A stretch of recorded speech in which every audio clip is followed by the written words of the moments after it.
ആശുപത്രിയിൽ നിന്ന് ഡിസ്ചാർജായി വത്തിക്കാനിലെ താമസ സ്ഥലത്ത് തുടർ ചികിത്സയും വിശ്രമവും തുടരുന്ന ഫ്രാൻസിസ് പാപ്പ സെൻറ്റ് പീറ്റേഴ്സ് ചത്തുരത്തിലെ ബലിവേദിയിലെത്തി വിശ്വാസികളെ ആശീർവദിച്ചു.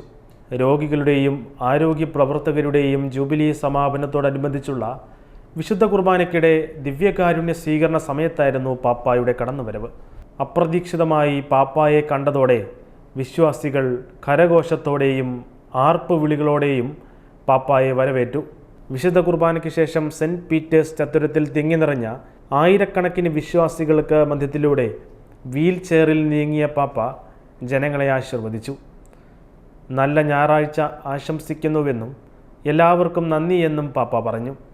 പ്രാദേശിക സമയം രാവിലെ 11:45 സപ്ലിമെൻറ്റിൽ ഓക്സിജൻ നൽകുന്ന നേസൽ കനാലുകൾ ധരിച്ച് ഒരു മെയിൽ നഴ്സിനൊപ്പം പാപ്പ ചക്രക്കസേരയിലെത്തിയത്.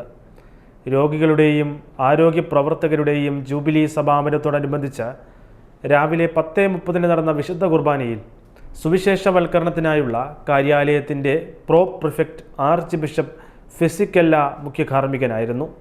വിശുദ്ധ കുർബാനയിൽ 4 കർദിനാളുമാരും 15 മെത്രാന്മാരും 200 വൈദികരും സഹകാർമ്മികരായിരുന്നു. വിശുദ്ധ കുർബാന മധ്യേ പാപ്പ തയ്യാറാക്കിയ സുവിശേഷ സന്ദേശം മുഖ്യ കാർമ്മികനായ ആർച്ച് ബിഷപ്പ് ഫിസിക്കല്ല വായിച്ചു. കഴിഞ്ഞ 2 ദിനങ്ങളിലായി വത്തിക്കാനിൽ നടന്ന രോഗികളുടെയും ആരോഗ്യ പ്രവർത്തകരുടെയും ജൂബിലി ആഘോഷത്തിൽ വിവിധ രാജ്യങ്ങളിൽ നിന്നായി രോഗികളും ഡോക്ടർമാരും വിവിധ രംഗങ്ങളിൽ പ്രവർത്തിക്കുന്നവരുൾപ്പെടെ 25,000-ഓളം പേർ പങ്കെടുത്തു.